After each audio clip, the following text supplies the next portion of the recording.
और भगवान के अवतारों का वर्णन बताया कि भगवान के 24 अवतार हैं। कितने हैं? 24, जिनमें से भगवान के 23 अवतार हो चुके हैं और 23 अवतारों में 10 अवतार नारायण के हैं। किनके हैं? भगवान नारायण के हैं, स्वयं के। अंश और हंस, अंश और हंस दोनों में अंतर है। हंस क्या है और अंश क्या है? अंश आपके शरीर के अंदर जो आत्मा है वो अंश है, और जो शरीर है वो हंस है। वो क्या है? हंस है। हंस में से जब अंश निकल जाता है तो हंस बच जाता है। ये प्रकृति का नियम है।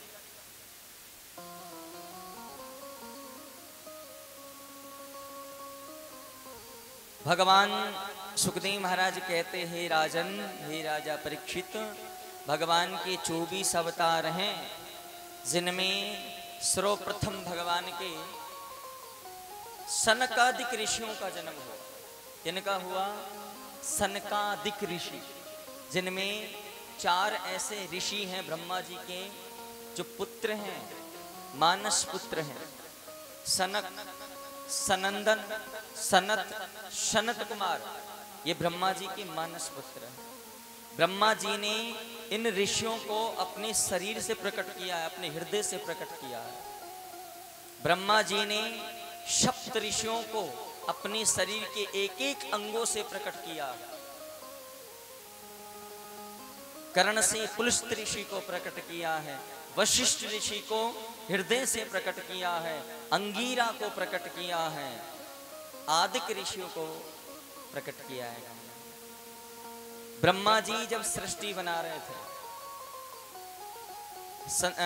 पृथ्वी कितने प्रकार की है बताओ? 10 प्रकार की पृथ्वी है। जो आप बैठे हो ना, ये महतत्व पृथ्वी है, जहां पर भगवान ने आप लोगों के लिए बना रखी। लेकिन ऐसी पृथ्वी 10 है। कितनी है? 10 हैं। अभी 9 और हैं जिनको आप देखे नहीं हो। और दिशाएं होती 10 दिशाएं होती हैं, और 10 दिशाओं के 10 दिग्पाल होते हैं। 11 रुद्र होते हैं, नवग्रह होते हैं,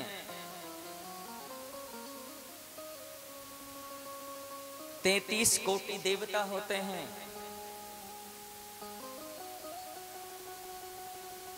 सप्त ऋषि होते हैं, और सप्त ही मंडल होते हैं।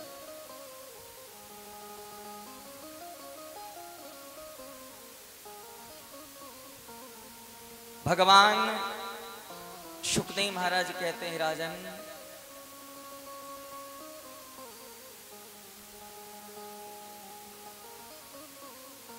एक भगवान का अद्भुत अवतार है, जिसमें भगवान ने मोहिनी रूप धारण किया है। क्या रूप धारण किया है? मोहिनी। कामदेव ने सभी को जीत लिया। ध्यान से सुनना, बहुत सुंदर प्रश्न। कामदेव ने सभी को जीत लिया। नारद जो मुनि थे उनको नहीं जीत पाए। तो नारद जी सोचने लगे कि संसार में मैं एक ऐसा ऋषि हूं जो मुझे कामदेव भी नहीं जीत पाए।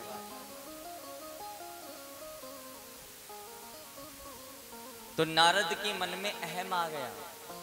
क्या आ गया भक्तों? अहम आ गया, अहंकार आ गया। तो नारद जी थे ना, वो कहने लगे मैं संसार में माया से परे हूं, मुझे कोई जीत नहीं सकता है। हाँ, मुझे अपने रूप से कोई मेरी भक्ति को भंग नहीं कर सकता, मेरे तप को भंग नहीं कर सकता। भगवान नारायण ने सोचा कि नारद जी को घमंड हो गया है, इसलिए भगवान ने मोहिनी रूप धारण किया नारद का मोह उतारने के लिए। ये सतयुग की कथाएं हैं। जानिए मोहिनी रूप भगवान ने क्यों धारण किया, भगवान को स्त्री क्यों बनना पड़ा।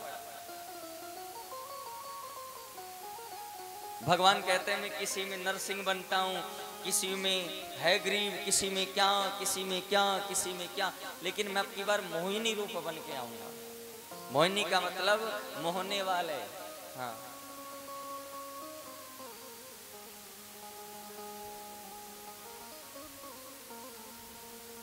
नारद जी ब्रह्मा जी के पास गए और ब्रह्मा जी से जाके बोले, हे पितामह, आपको पता भी है कामदेव को मैंने हरा दिया है।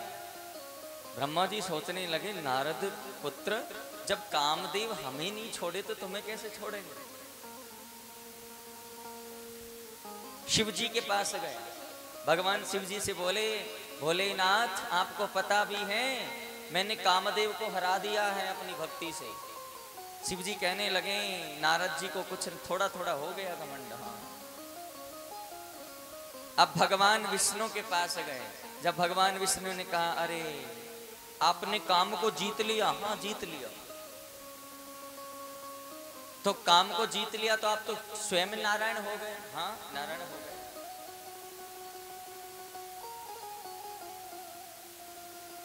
भगवान नारायण ने नारद जी के घमंड को तोड़ने के लिए एक विश्व नगर की रचना की। कौन से नगर की रचना की? विश्व नगर की। ध्यान से सुनना, सुंदर चरित्र सुना रहा हूं आपको।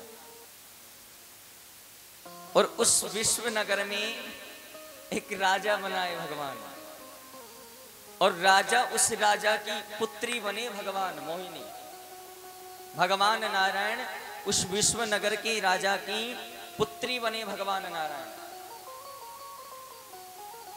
और पूरे नगर में, आज पूरे नगर में ढिंढोरा पिटवा दिया गया है कि विश्व नगर के जो राजा हैं इनके पुत्री का स्वयंवर है।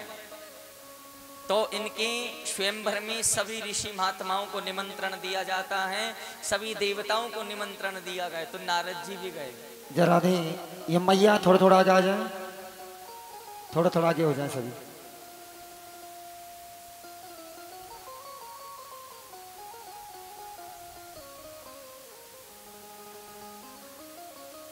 ध्यान से सुनना।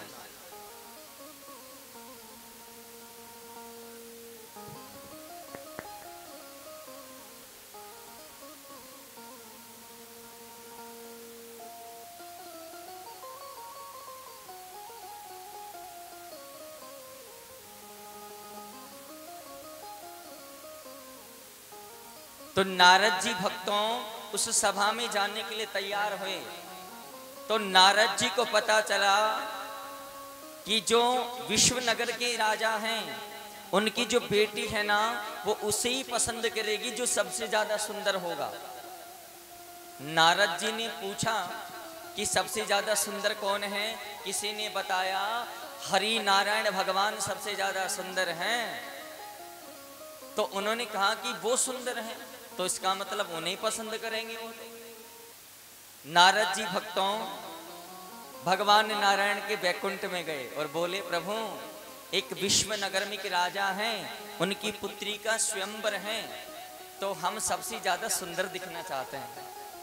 तो प्रभु हमने सुना है कि आपका जो रूप है ना वो सबसे ज्यादा सुंदर है, तो प्रभु आपका जो हरि रूप है ना, हरि रूप, ये हरि रूप हमें दे दीजिए। और हरि का अर्थ होता है बंदर। हरि का अर्थ क्या होता है? बानर, बंदर होता है।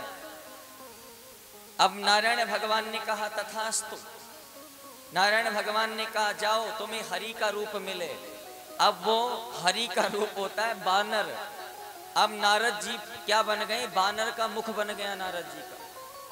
अब बड़े सुंदर हो रहे हैं कि मुझे देखेंगे सब, मुझे देखेंगे सब। सभा में गए, सभा में जब गए तो नारद जी खड़े हो गए। अब जो ही विश्व राजा की जो पुत्री थी हाथ में वरमाला लेके आई, तो सब राजाओं के पास गई। अब नारद जी के पास गई तो नारद जी को देखकर हंसने लगी। नारद जी ने कहा ये इसलिए हंस रही है, मैं सबसे ज्यादा सुंदर हूं ना, इसलिए।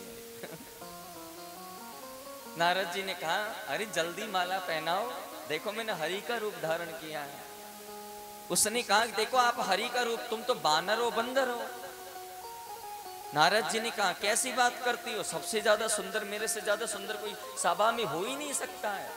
मैंने हरि का रूप लेके आया हूं, और जो माला लेके आ रही है वो और कोई नहीं, वो नारायण भगवान ही है। छल किया है नारद के साथ, पहले इनको हरि का बानर का रूप दे दिया, फिर छल करके उस सभा में विश्वनगर के जो राजा उसकी पुत्री बन करके आ गए, मोहिनी रूप धारण करके। भक्तों, नारद जी ने कहा कि देखता हूं मैं मेरा रूप कैसा है। जलाशय के अंदर नारद जी ने जब देखा तो उनका रूप बानर का, बंदर बने हुए हैं।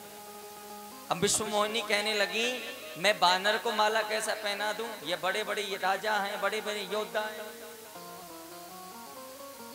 नारायण भगवान का रूप का पता चल गया। अब नारद जी कह रहे हैं हे नारायण भगवान, आपने मेरे साथ छल किया है, आपने मुझे हरि रूप दे दिया, बानर का रूप दे दिया मुझे। मैं श्राप देता हूं आपको कि यही बानर है ना, तुम्हारे एक दिन काम आएंगे, जिनको संतों को तुमने बानर बनाया है।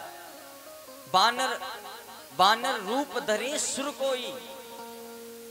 नारद जी ने श्राप दे दिया नारायण भगवान को कि तुम ऋषि बनोगे और हम ऋषि बानर बनकर के तुम्हारी सहायता करेंगे। हम जो देवता हैं वो तुम्हारी बानर बनकर। तो राम जी बताओ, वनवास में भेष में थे ना, वन में संतों के भेष में, और बानर थे उनके पास में, इसलिए नारद जी ने श्राप दिया भगवान को नरहरि रूप में। और नारद का घमंड तोड़ा, भगवान प्रकट हो गए और नारद से कहने लगे नारद तुम्हें तो घमंड था ना कि तुम माया में नहीं पड़ते, फिर क्यों पड़ गए मोहिनी के चक्कर में।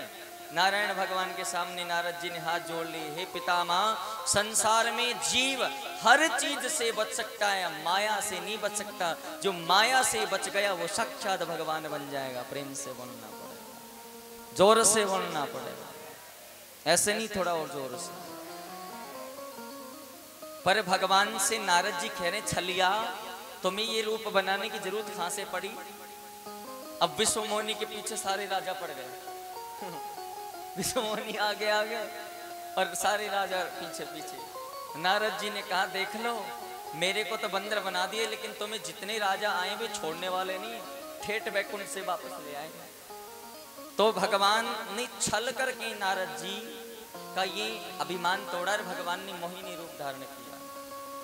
दुनिया में सबसे बड़े छलिया यही है। राम जी देखो सीधे खड़े होते थे और सीधे सीधे बोलते थे, सीधी सीधी बातें करते थे, सीधे सीधे विचार रखते थे। लेकिन ये छलिया है ना, खड़ा भी टेढ़ा होता है, देखता भी टेढ़ा है और बोलता भी टेढ़ा ही है। भगवान को दिन नहीं देखा आपने, देखते भी टेढ़े हैं, खड़े भी टेढ़े हैं, मुरली भी टेढ़ी है, खुद भी टेढ़े हैं, जैसे हमारे बबली जी है जैसे। हाँ,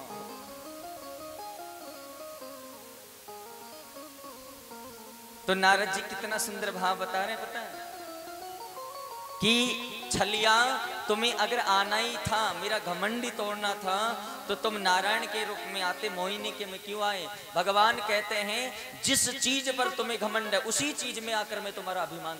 धन में तुम्हें घमंड है तो इतना धनवान बना दूंगा, इतना धनवान कि धनी तुम्हारा नाश कर देगा। तुम्हें किसी चीज पे आसक्ति है तो तुम्हारी आसक्ति को मैं छीन लेता हूँ। जब तुम्हारी आसक्ति जब छिन जाती है तो तुम मेरी शरण में आ जाते हो, और मेरी शरण में आने के बाद मैं तुम्हें अपने गले से लगा लेता हूँ, भगवान कहते हैं। ये बालापन के छलिया हैं भगवान। कौन है बालापन के? नारद जी कह रहे हैं ओ मेरे बालापन को छलिया,